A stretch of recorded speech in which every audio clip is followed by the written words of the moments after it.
underpaid? Well, for example, for school superintendents, we compared, and 26 of the 50 highest paid public officials in the state of Mississippi are school superintendents. We did an analysis of the outcomes by school. So if you look, for example, at Rankin County, you have, or DeSoto County, you have a very well-paid superintendent, but you have a lot of students and you have some very good outcomes. And we think they represent pretty good value for money. But if you look at a school district like Tupelo, for example, they have a mere 7,000 students, and yet they pay their school superintendent not far off $250,000, which is more than we pay the governor of Texas, who presides over a system with a population of 28 million.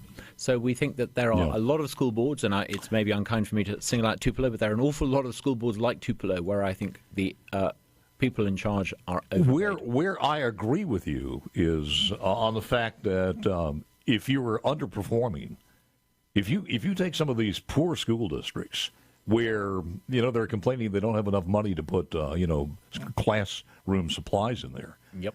And at the same time, you've got a principal or a superintendent who's making over $100,000, and the performance is not there. I agree with you. But again, if you're talking about a plant, whether it's a factory or anything else that has that many kids in DeSoto County and places like that, I don't think they're underpaid.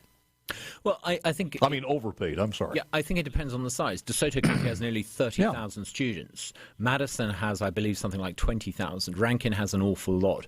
But you get a lot of itty-bitty school board districts that have, 5, 6, 7, 8,000 that pay their superintendents more than some of the larger ones. But that goes back to the school boards. I mean, they make that determination, do they not? They do.